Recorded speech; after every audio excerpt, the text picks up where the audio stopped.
राधे राधे दोस्तों, आज हम आपको सुनाएंगे 7 चोर और नाई की चतुर पत्नी की कहानी। अगर आप हमारे चैनल पर नए हैं तो प्लीज हमारे चैनल को सब्सक्राइब करें, वीडियो को लाइक करें और शेयर करें। बहुत समय पहले की बात है, एक नाई था, अपनी पत्नी के साथ रहता था। उसके बच्चे तो थे नहीं, दोनों पति पत्नी थे। नाई बड़ा आलसी था और काम करने में उसका मन नहीं लगता था। उसकी पत्नी उसे बड़े ताने दे देकर काम पर भेजती थी। नाई आलसी मन के कारण जो बड़ी मुश्किल से काम पर जाता था। जो भी गिने चुने ग्राहक नाई के पास आते थे, नाई उनके जो बाल काटता तो उनके कान काट देता, और सेविंग करता, दाढ़ी बनाता तो उनके जो गाल को काट देता। इस तरह से नाई से उसके ग्राहक परेशान होने लगे और ग्राहकों ने आना अब उसके पास बंद कर दिया। इधर नाई की पत्नी नाई को खूब खरी खोटी सुनाती कि तुम काम नहीं करते हो, अगर काम नहीं करोगे तो कहां से खाएंगे, कैसे गुजारा चलेगा। अब नाई के पास धीरे धीरे ग्राहकों ने आना बंद कर दिया और नाई के घर में खाने के लिए अन्न का एक दाना भी नहीं रहा। जो जमा पूंजी थी सब खर्च हो गई। अब नाई की पत्नी रोज नाई को ताने सुनाती और कहती कि कुछ कमा के लाओ। नाई कहता मैं क्या कमा के लाऊं जब ग्राहक आते ही नहीं है। तो उसकी पत्नी कहने लगी कमा नहीं सकते तो जाकर भीख मांग लाओ, ऐसे कब तक भूखे मरेंगे। नाई कहने लगा तो अच्छा भाग्यवान तुम ही बताओ मैं क्या करूं। तब नाई की पत्नी बोली, देखो जी, राजा के यहाँ लड़का पैदा हुआ है और लड़के की खुशी में राजा गरीब लोगों में खैरात बांट रहा है, क्योंकि महल में खुशी का जश्न मनाया जा रहा है। इसलिए आप राजा के पास जाओ और राजा से कुछ मांग कर लाओ। अब नाई वही बात नाई पर लागू हो रही थी, मरता क्या नहीं करता। अपनी बीवी से नाई थोड़ा डरता था क्योंकि उसकी बीवी बड़ी तेज तर्रार थी। अब नाई जो राजा के पास गया और राजा से कहा कि वह उसे कुछ दे दे, तो राजा ने उससे कहा कि बताओ तुम्हें क्या चाहिए। लेकिन नाई को तो इतना दिमाग तो था नहीं कि कुछ मांग ले धन दौलत। लेकिन उसकी बीवी ने भी कुछ नाम लेकर कहा नहीं था, उसने भी कहा था कि कुछ मांग लो।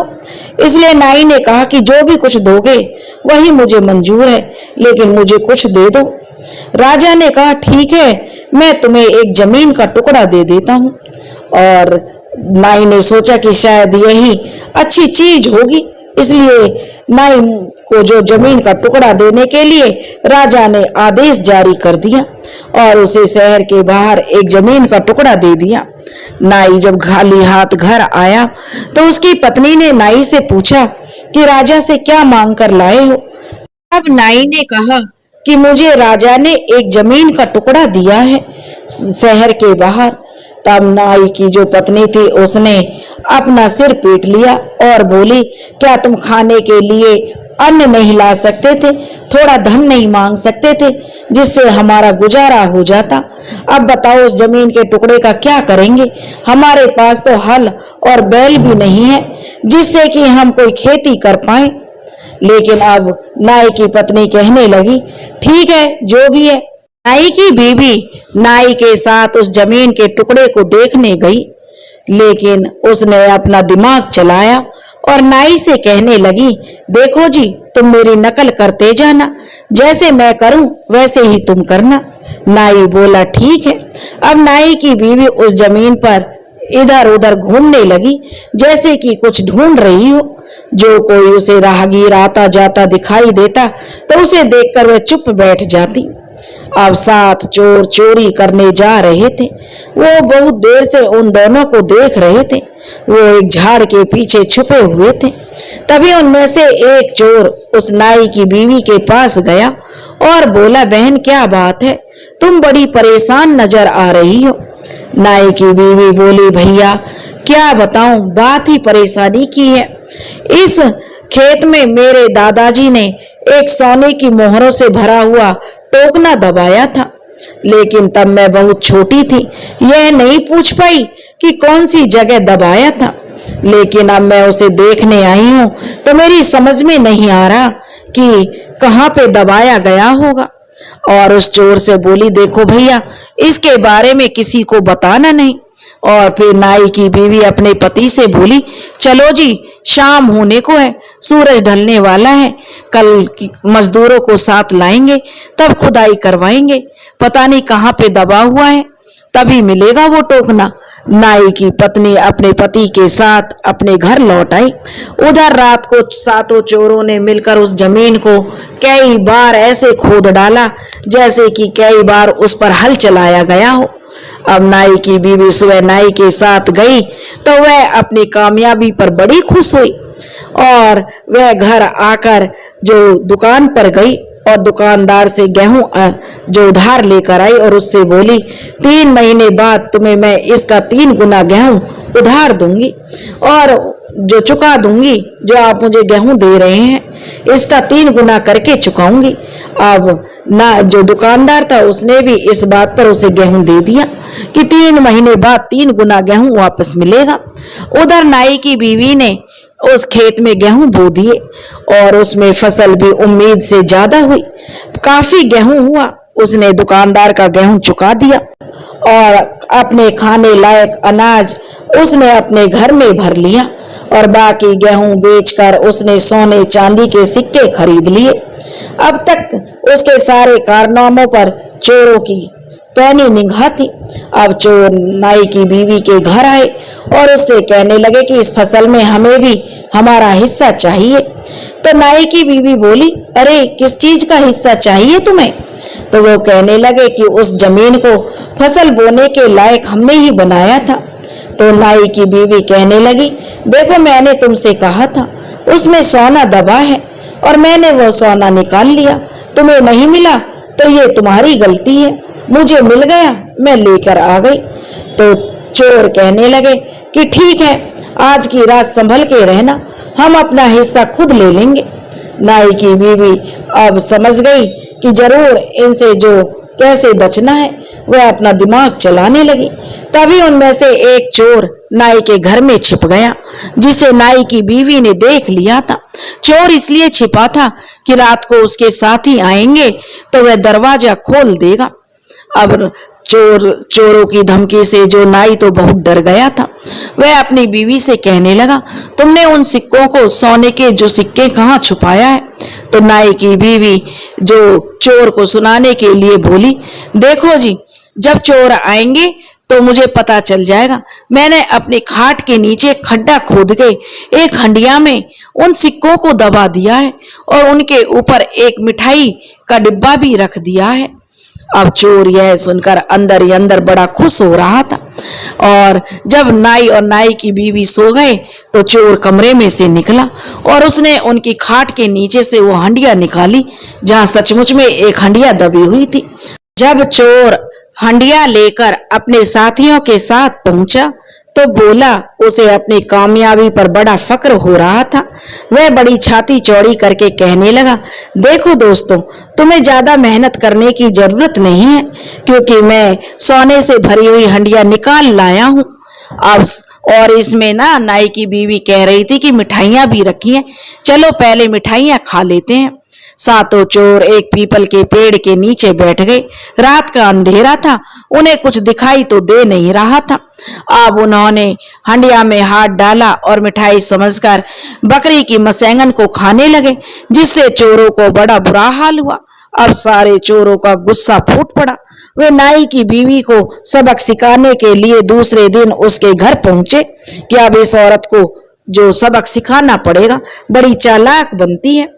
और जब चोर नाई के घर पहुंचे और उनसे अपना हिस्सा मांगने लगे तो नाई की बीवी और नाई ने उनका बड़ा मजाक उड़ाकर खूब उन पर हंसे। तब चोर नाई और उसकी बीवी से बोले कि तुमने हमारा बहुत बेवकूफ बना लिया, अब तुम होशियार रहना। और उनमें से आज दूसरा चोर नाई के घर में छिप गया, जिसे नाई की चालाक बीवी ने देख लिया। बाकी चोर वापस आ गए। रात हुई तो नाई अपनी बीवी से कहने लगा कि तुमने उन सोने के सिक्कों का क्या किया? जाहिर सी बात है तुमने बिस्तर के नीचे तो रखे नहीं होंगे। नाई की बीवी बोली, अजी चिंता मत करो, उन सोने की मोहरों को तो मैंने बाहर जो नीम का पेड़ है उस पर लटका दिया है, उसकी शाखा से उधर किसी का ध्यान भी नहीं जाएगा। अब अंदर छिपे हुए चोर ने नाई की बीवी की सारी बातें सुन ली।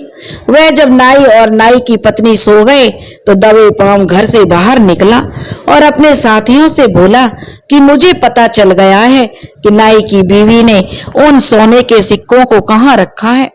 अब सातों चोर मिलकर उस नीम के पेड़ के पास पहुंचे। रात का अंधेरा था, उस पे कुछ लटका हुआ दिखाई दे रहा था। नाई की चतुर बीवी जानती थी कि उस पेड़ पर मधुमक्खियों का छत्ता है, इसलिए पहला चोर जो उस नीम के ऊपर चढ़ गया, उसके चढ़ने से जैसे ही छत्ता हिला तो कई मधुमक्खियों ने उसे पीछे की तरफ काट लिया, तो वह पीछे हाथ मारने लगा। नीचे से साफ तो कुछ दिखाई नहीं दे रहा था, लेकिन हाथ वह हिलाकर पीछे दिखाई दे रहा था। तो उसके साथी चोर बोले, अरे भाई, क्यों सिक्कों को जेबों में भर रहे हो, ऐसे थोड़ी होता है। तब फिर यह देखकर उसका दूसरा साथी भी ऊपर चढ़ गया कि पहला साथी सारे सिक्के ना ले ले। दूसरे साथी के चढ़ने से भी छत्ता जो मधुमक्खी का हिल गया। उसने दूसरे साथी को भी काटा तो वह भी कभी आगे कभी पीछे खुजलाने लगा। अब तो जो नीचे खड़े साथियों ने सोचा, दोनों ही सारे सिक्कों को और मोहरों को भर लेंगे तो हम तो ऐसे ही रह जाएंगे। नीचे से वो चिल्लाने लगे, अरे भाइयों, अब तक मिल बांट कर खाते आए हैं, आगे भी ऐसे ही करेंगे, क्यों जेबों में भर रहे हो। अब सारे चोर उस पेड़ पर चढ़ गए और जो चोर सबसे पीछे चढ़ा उसने छत्ते में हाथ मार दिया। अब तो मधुमक्खियों ने उन्हें इतना काटा कि वो बेचारों की बड़ी बुरी हालत हो गई। वो नीचे उतरने के लायक भी नहीं रहे, ऊपर से ही गिरने लगे और गिरते पड़ते जैसे तैसे करके अस्पताल पहुंचे। इधर नाई और नाई की बीवी बड़े खुश थे। उन्होंने सोचा कि चलो अब तो चोरों से हमारा पीछा छूट गया, अब तो वो हमें तंग नहीं करेंगे। लेकिन 4-5 दिन बाद नाई की बीवी ने देखा उसकी खिड़की खुली हुई थी, वहां से कुछ आवाजें आ रही थी। वो चोर नाई की बीवी से बदला लेने के लिए फिर से आ गए थे। अब नाई की चतुर बीवी ने अपने पति का धार वाला उस्तरा उठाया जो कि बहुत तेज चलता था और वह खिड़की की बराबर में खड़ी हो गई। जैसे ही पहला चोर खिड़की के रास्ते बढ़ने के लिए चला तो नाई की बीवी ने उसकी नाक काट दी। पहला चोर चिल्लाते हुए भागा, अरे यहाँ तो कोई पैनी धारदार चीज है। फिर दूसरा, तीसरा, ऐसे करके उसने 6 चोरों की नाक काट दी। जब 6 चोरों की नाक कट गई तो 7वां बोला, भाई मैं आगे नहीं जाऊंगा, कम से कम एक की तो नाक बची रहे। और 7वां उन्हें हॉस्पिटल लेकर गया, जहां जाकर उनकी मल्हम पट्टी कराई। अब सातों चोर आपस में बातें करने लगे कि इस चालाक औरत से बल से तो निपटा नहीं जा सकता, इसलिए कुछ युक्ति वो बनाने लगे। अब सातों चोर मिलकर राजा के पास गए और उन्होंने जाकर राजा को सारी बात बताई कि कैसे उस नायन ने जो उनकी नाक काट ली है। उधर जो नाई की पत्नी थी उसने 6 चोरों की नाक काटकर उन्हें एक कपड़े में बांधकर अपने पास सुरक्षित रख लिया था। जब राजा ने अपने सिपाही को भेजकर उस नाई की पत्नी और नाई को दरबार में बुलाया, नाई की पत्नी ने भी चोरों की सारी बात, सारी कहानी राजा को बढ़ चढ़कर बताई, जिसे सुनकर राजा खूब हंसा और उसने जो 6 की 6 नाक भी जो दिखाएंगी कैसे उसने चोरों की नाक काट ली थी।